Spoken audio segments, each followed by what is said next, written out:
सियासतदान हुजे, ब्यूरोक्रेट हुजे, फौज हुजे, जज हुजे, ॿियो हुजे, जेको मराहत याफ़्ता तबिको थो थिए ऐं उनजी मथां खां वठी हेठि ताईं चेन आहे, उहो हिनखे लुटण जा प्लान ठाहे थो ऐं उहो सिंध में बि अहिड़ो प्लान ठहियो ऐं सिंध में ॿियो ठहियो। असां चऊं था 2008 खां वठी ईअं, पर वरी ॻाल्हि डिघी थी वेंदी। हिन ताईं अचूं, हिकु सिंध, हिकिड़ी त सिंध जूं ज़मीनूं जेके क़ीमती ज़मीनूं हुजनि, जेके क़ीमती ज़मीन कंहिंखे चइबो, जेका कमाए ॾे, उन में मादनी वसीला हुजनि, उते सियाहत जा मौक़ा हुजनि, उते ज़राअत हुजे, उते समुंड जी ज़मीन हुजे, जेके साहिली पट्टी हुजे, इहा सॼी ज़मीन लिखी ॾियनि। ॿ सवेल दोस्त ॻाल्हाए विया आहिनि, सिंध जेको पंहिंजनि पाणीअ लाइ एहतिजाज करे ऐं कंहिं न कंहिं शिकल में उनखे बचाए ईंदो पिए रहियो ऐं नाजाइज़ डैमनि जे ठहण जे ख़िलाफ़ एहतिजाज कयो पिए, उहो पोइ 16 सालनि में पाकिस्तान पीपुल्स पार्टी जेके कलाबाग डैम ठहण, यानी उहो मजबूरी तौर डैम, पर उन मां बाहि निकिरण जे करे जेके कैनाल ठहिणा हुआ, उन मां अक्सरियत उहे ठाराए ऐं उन्हनि खे लीगल करे छॾियो अथसि। ग्रेटर थर कैनाल 1, 2, फेज़ 3, जलालपुर, चौबारा कैनाल ऐं ॿिया कैनाल, इहे सभु उहे आहिनि जेके काउंसिल ऑफ कॉमन इंट्रस्ट में असांजो वज़ीर आला सिंध हुकूमत उन्हनि खे इंडोर्स करे आई आहे, त इहे दुरुस्त आहिनि। हाणे उहे ज़मीनूं जेके ॾखण जे यानी कलाबाग जे ॾखण में जेके हेठि थियणियूं हुयूं, उन मां अक्सरियत आबाद थियण जी तरफ़ वई, उहे कैनाल ठहनि पिया, ठही विया आहिनि ऐं कई ऑपरेशनल आहिनि।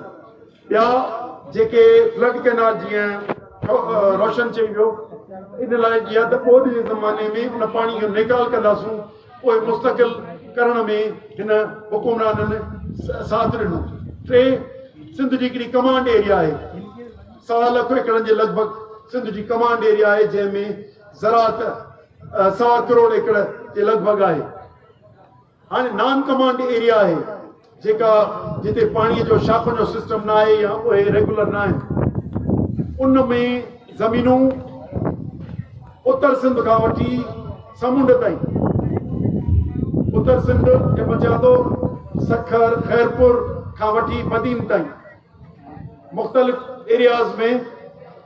उहे आइडेंटिफाई थियूं आहिनि। न सिर्फ़ु खॿे पासे सिंधू दरिया जे, पर सॼे पासे थियूं आहिनि। अॼु जोईअ में बि इहो थिए थो। 3 साल पहिरीं हिन हुकूमत खां अचण पहिरीं 3 साल पहिरीं डिप्टी कमिश्नर खे ख़त लिखियो वियो, किथे बि 1000 एकड़ उन खां मथे जेकॾहिं ज़मीन हुजे त उहा असांखे ॼाण ॾियो। पोइ उन लेटर जे ज़रिए मालूमात आई ऐं इलेक्शन खां पहिरीं इहा डील थी या इहो मुआदो थियो त इहे असांखे ॾींदो ऐं उहे अॼु अलॉट थियनि पई। सवेल अमीर आज़ाद चई वियो 1000 एकड़नि जी शक्ल में शिफ्ट थियणियूं वयूं आहिनि। उते नओं नहरी निज़ाम ईंदो, इन ज़मीन जा मालिक उहे कंपनियूं हूंदियूं, उन कंपनियूं जेके बेमान सियासतदाननि, बेमान कामोरनि ऐं एस्टेब्लिशमेंट जे इदारनि जूं गॾियल उन्हनि जूं कंपनियूं हूंदियूं, जिन जे उहे मालिक हूंदा ऐं हाल फ़िलहाल 10 सालनि जूं तव्हांखे असांखे इनखे लीज़ूं ॾेई आबाद कराए ऐं पोइ हू पंहिंजी उन मालिकी जी उहो खणंदा हक़ ऐं पोइ उन्हनि खे थुरे कढंदा। त सिंध में ई मुमकिन आहे जेका ज़राअत जी ज़मीन जेका मुस्तक़बिल में निकिरी हुई, जेका असांजे आबादगारनि जे ईंदड़ नसलनि जी हुई, उन्हनि जो विकिरो हिन वक़्तु कयो वियो। सामूंडी पट्टी कराचीअ जे पासे, उन में अक्सरियत कराची, ठट्टो, सिजावल, बदीन, सामूंडी पट्टी इन्हनि थी लॻे। उन में अक्सरियत ज़मीन जी अंडरस्टैंडिंग थी वई आहे ऐं पोइ तव्हां ॾिठो त जेको ही चामाड़ीअ में हिकिड़ी अलॉटमेंट पई थिए,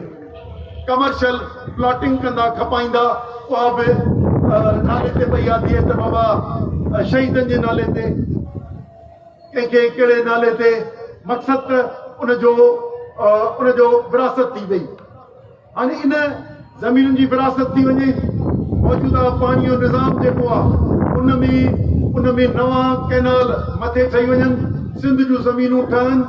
जेके नयूं निकिरनि, उन्हनि जी मालिक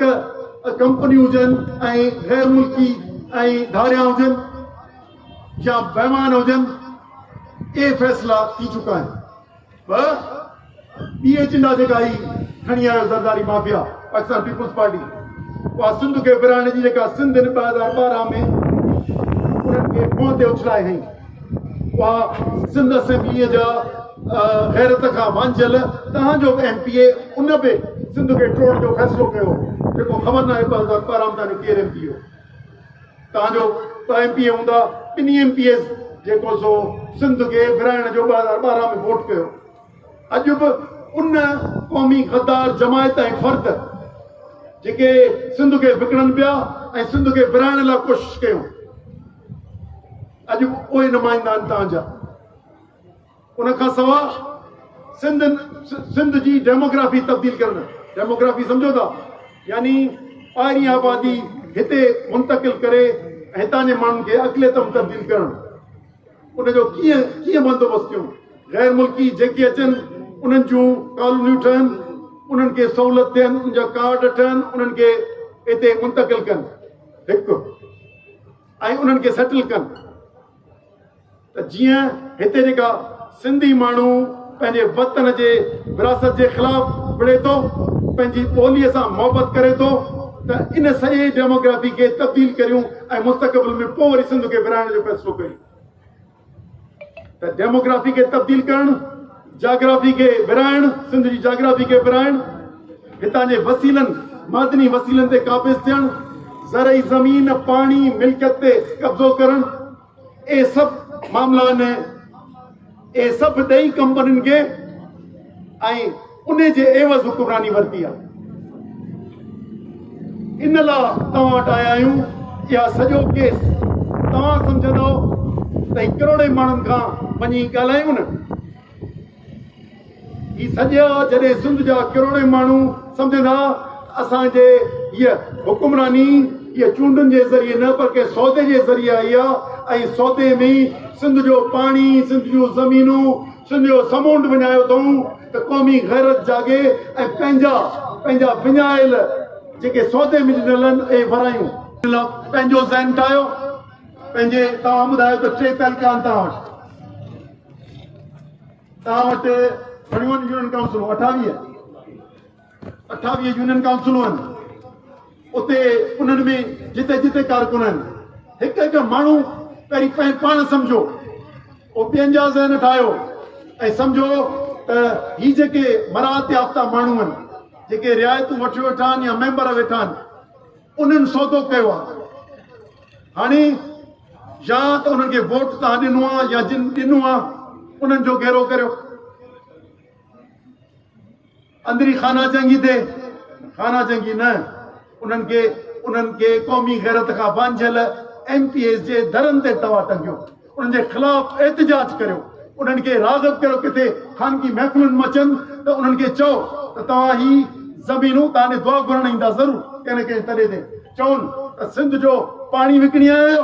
सिंध जूं ज़मीनूं ॾेई आया आहियो, ऐं हिते असांखे कहिड़ो मुंहुं खणी आया आहियो, तव्हांखे असेंबलियुनि में असां इन करे चूंडे मोकिलियो त वञी सिंध जो सौदो करे अचो, असांजे ईंदड़ नसलनि जूं सॼियूं मिल्कियतूं ॾेई अचो। उन करे असांजे क़ौमी कारकुन जिते हुजे या अवामी नुमाइंदगी करे ऐं माण्हुनि जे ज़हन साज़ी करियो, ऐं सॼी सिंध में, छो त असांजा मराहत याफ़्ता तबिका इन शइ खे एड्रेस करण लाइ तयारी कोन्हनि। अक्सरियत क़ौमी जमायतूं जेके मर्कज़ परस्त जमायतूं आहिनि, उन्हनि जी एजेंडा ते पंहिंजे ॿोलीअ जो दिफ़ा, पंहिंजे ज़मीनुनि जो दिफ़ा ऐं उन्हनि जी हक़े हाकिमियत ऐं सिंध जी ख़ुदमुख़्तियारी उन्हनि जे एजेंडा ते न आहे। उनजे करे सिंध यूनाइटेड पार्टी पंहिंजी अलॻि जमात करे ऐं पंहिंजी इन जे अलॻि इहा डिमांड करे थी, छो त मर्कज़ परस्त जमायतूं खोड़नि के हींअर के अता वेठनि के पावर में, पर उन्हनि वटि छा न आहे, यानी हिकिड़ी सोच ज़रूरु पंजाब में जुड़ी आहे त आया अॻिते सिविलियन खे हुकुमरानी करणी आहे या